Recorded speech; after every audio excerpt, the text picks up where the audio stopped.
갑자기 이런 생각이 든 적 있으신가요? 예전에는 이런 사람이 아니었는데?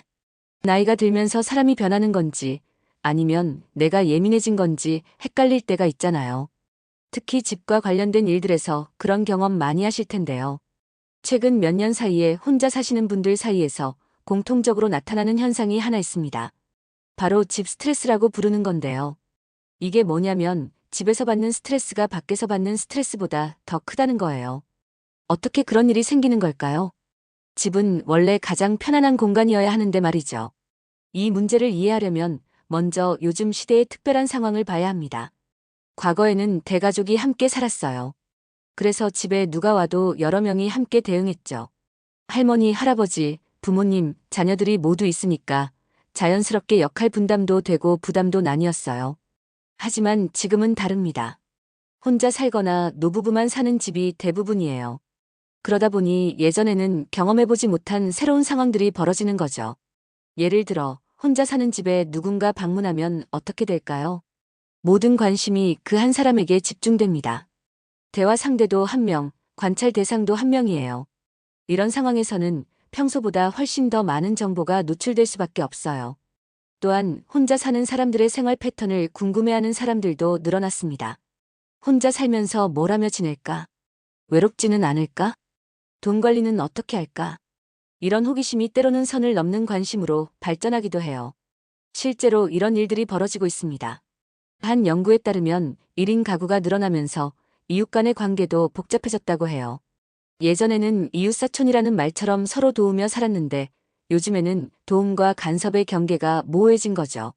특히 50대 이후에 혼자 살게 된 분들의 경우 이런 변화에 적응하기가 더 어려워요. 젊을 때는 바빠서 이웃과 깊이 사귈 시간도 없었는데 나이가 들어서 갑자기 관심을 받으니까 어떻게 대응해야 할지 모르겠다는 거예요. 그런데 여기서 중요한 건 모든 관심이 나쁜 건 아니라는 점입니다. 진짜 걱정해서 챙겨주는 사람들도 분명히 있어요. 문제는 그런 진심과 단순한 호기심을 구분하기가 쉽지 않다는 거죠. 더 복잡한 건 때로는 본인도 자신의 의도를 명확히 모르는 경우가 있다는 점이에요. 처음에는 정말 도움이 되고 싶어서 시작했는데 점점 습관이 되면서 상대방의 사생활에 지나치게 개입하게 되는 거죠. 그렇다면 이런 상황에서 어떻게 해야 할까요? 무조건 문을 닫고 살 수도 없고 그렇다고 모든 걸 다 받아들일 수도 없잖아요. 여기서 필요한 건 새로운 기준입니다. 예전의 기준으로는 요즘 상황을 해결하기 어려워요. 시대가 바뀌었으니까 우리의 대응 방식도 바뀌어야 하는 거죠. 첫 번째 기준은 상호성입니다. 진짜 좋은 관계는 서로 주고받는 게 균형을 이뤄요. 한쪽만 계속 주거나 한쪽만 계속 받는 관계는 건강하지 않아요. 두 번째 기준은 존중입니다. 상대방의 생활 방식이나 선택을 인정하고 존중하는 태도를 보이는지 확인해야 해요. 계속 바꾸려고 하거나 평가하려는 사람은 조심해야 합니다. 세 번째 기준은 경계 인식이에요. 어디까지가 적절한 관심이고 어디서부터가 침해인지 아는 사람인지 봐야 해요. 이런 감각이 있는 사람은 자연스럽게 선을 지키며 관계를 유지해요. 네 번째 기준은 일관성입니다. 만날 때마다 태도가 바뀌거나 말과 행동이 다른 사람은 신뢰하기 어려워요. 일관된 태도를 보이는 사람이 안전한 관계 대상이에요. 이런 기준들을 가지고 사람들을 관찰해보면 누구와 가까이 지내도 되고 누구와는 거리를 둬야 하는지 더 명확하게 보일 거예요. 오늘 이 시간을 통해서는 이런 것들을 구체적으로 알려드리려고 합니다. 실제 상황에서 어떻게 이 기준들을 적용할 수 있는지, 그리고 이미 선을 넘은 관계는 어떻게 정리할 수 있는지, 무엇보다 내 마음의 평화를 지키면서도 필요한 인간관계는 유지하는 방법까지요. 혼자 사는 삶이 외롭긴 하지만 그렇다고 해서 아무나 받아들일 필요는 없어요. 오히려 혼자이기 때문에 더 신중하게 사람을 선택해야 하는 거죠. 내 집이 진짜 내 공간이 되려면 그 공간을 함께할 사람도 신중하게 골라야 합니다. 오늘 이 이야기가 그런 선택을 하는데 도움이 되었으면 좋겠습니다. 그렇다면 구체적으로 어떤 상황에서 경계선을 그어야 할까요? 앞서 말씀드린 4가지 기준을 실제 상황에 적용해 보겠습니다. 먼저 상호성 기준부터 살펴보죠. 건강한 관계에서는 서로 주고받는 게 자연스럽게 균형을 이뤄야 합니다. 한 분이 이런 경험을 하셨어요. 동네에서 알게 된 분이 자주 찾아와서 차를 마시고 가셨답니다. 처음에는 반가웠는데 몇 달이 지나도 그분은 한 번도 자기 집으로 초대하지 않더래요. 항상 우리 집은 좀 어수선해서 하며 피하시더랍니다. 게다가 차나 과자도 항상 가져가기만 하고 가져오지는 않았어요. 심지어 화장실을 사용한 후에도 휴지가 떨어져 가는데 휴지 좀 주세요라고 하더랍니다. 이런 패턴이 반복되면서 점점 부담스러워졌다고 해요. 진짜 친구라면 서로의 집을 오가거나 최소한 뭔가를 가져와서 함께 나누려고 하잖아요. 한쪽만 계속 주는 관계는 결국 지속하기 어렵습니다. 다음은 존중 기준입니다. 진짜 좋은 사람은 상대방의 생활 방식을 인정하고 존중해요. 하지만 어떤 사람들은 끊임없이 바꾸려고 합니다. 60대 중반의 한 분이 겪은 일이에요. 혼자 살면서 반려식물 키우는 걸 취미로 삼고 계셨는데 어떤 분이 놀러와서는 이런 말을 하더래요. 식물보다는 반려동물을 키우는 게 어때요? 강아지나 고양이가 훨씬 좋을 텐데. 이런 조용한 취미보다는 사람들과 어울리는 활동을 해야 해요. 혼자 집에만 있지 말고 경로당이라도 나가세요.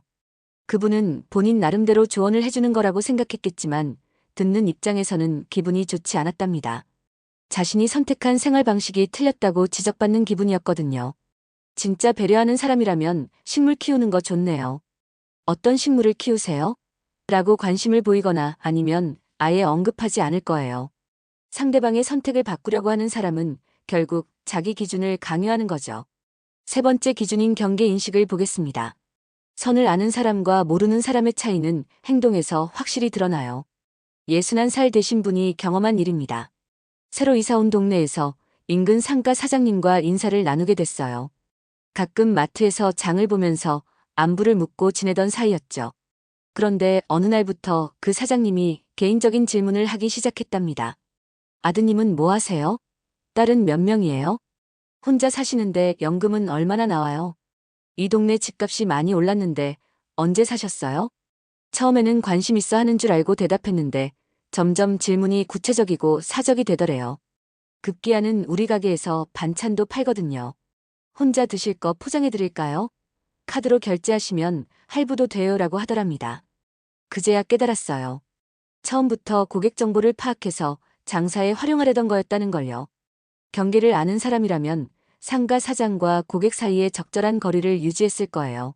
하지만 이분은 그 선을 계속 넘으면서 개인 정보를 캐내려고 했던 거죠. 마지막으로 일관성 기준입니다. 믿을 만한 사람은 언제 만나도 비슷한 태도를 보여요. 하지만 어떤 사람들은 상황에 따라 태도가 확 바뀝니다. 70대 초반 되신 분의 이야기예요. 같은 아파트에 사는 분과 친해져서 가끔 집에서 차를 마시며 이야기를 나누셨답니다. 평소에는 언니 혼자 사시느라 고생 많으세요.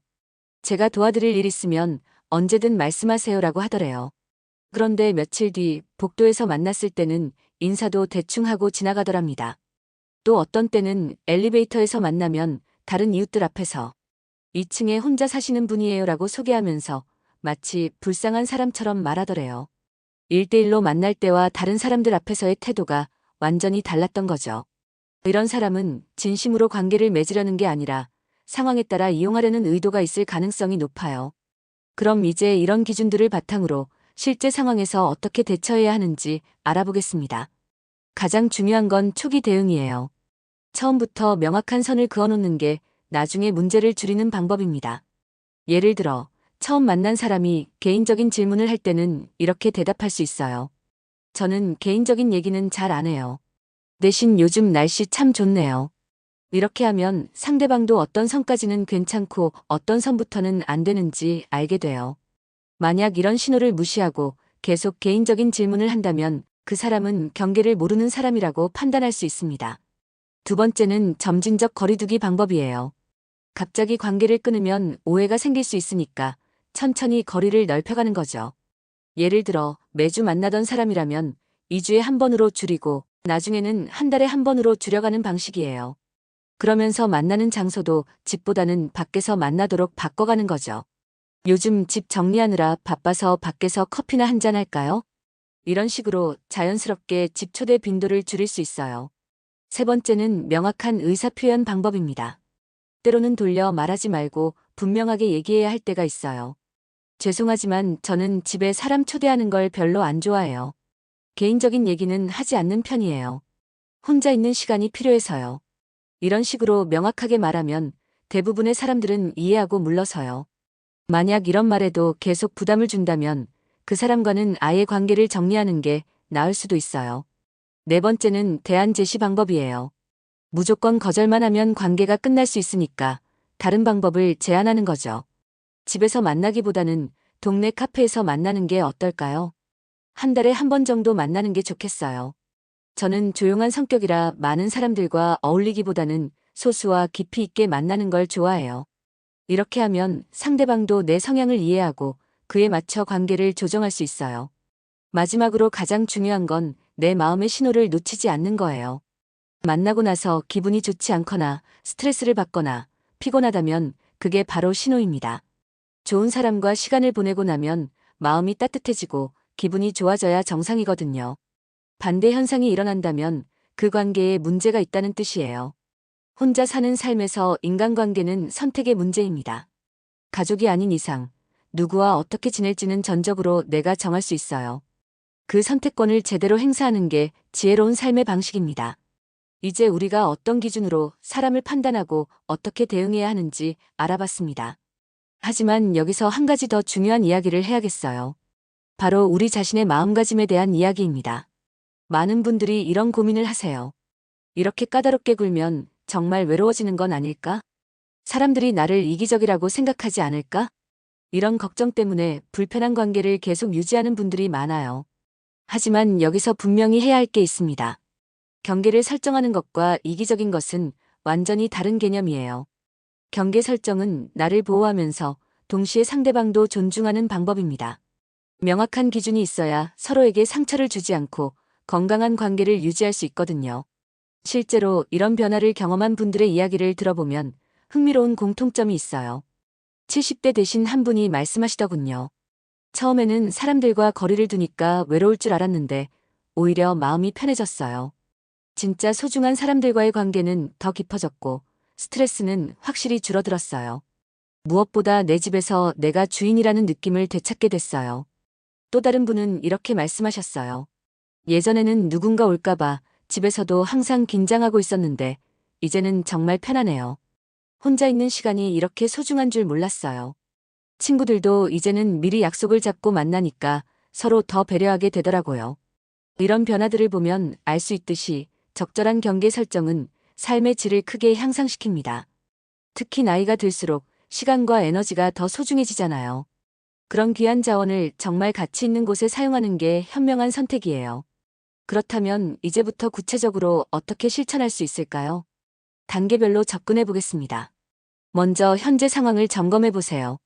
지금 내 주변에 있는 사람들을 한번 떠올려 보시고 만나고 나서 기분이 어떤지 체크해 보시는 거예요. 편안하고 기분 좋은 사람들은 계속 만나시면 되고 스트레스를 주는 사람들은 조금씩 거리를 두기 시작하시면 됩니다. 두 번째 단계는 새로운 만남에 대한 기준을 세우는 거예요.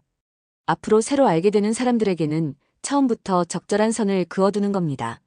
개인적인 질문을 받으면 저는 그런 얘기 잘 안 해요라고 자연스럽게 말하시고 집 초대도 신중하게 결정하시는 거죠. 세 번째는 기존 관계를 정리하는 단계입니다. 이미 선을 넘은 사람들과는 점진적으로 거리를 두시면 돼요. 갑자기 관계를 끊을 필요는 없고 만나는 빈도를 줄이거나 만나는 장소를 바꾸는 방식으로 조정하시면 됩니다. 네 번째는 새로운 루틴 만들기입니다. 혼자 있는 시간을 더 의미 있게 보내는 방법을 찾아보세요. 책을 읽거나 산책을 하거나 새로운 취미를 시작하거나 혼자 있는 시간이 충실해질수록 불필요한 관계에 의존할 필요가 없어져요. 마지막으로 긍정적인 관계에 더 집중하기입니다. 진짜 소중한 사람들과는 더 깊이 있는 관계를 만들어 가시면 돼요. 양보다는 질을 추구하는 거죠. 이런 변화들을 실천하다 보면 분명히 어려운 순간들이 있을 거예요. 예를 들어 어떤 사람이 서운해하거나 오해할 수도 있어요. 하지만 그럴 때마다 이걸 기억하세요. 진짜 나를 아끼는 사람이라면 내 경계를 존중해 줄 거라는 점을요. 만약 내 경계 설정을 이해하지 못하고 계속 불편하게 만든다면 그 사람은 애초에 나를 진심으로 생각하지 않았던 거예요. 그런 관계는 정리하는 게 서로에게 도움이 됩니다.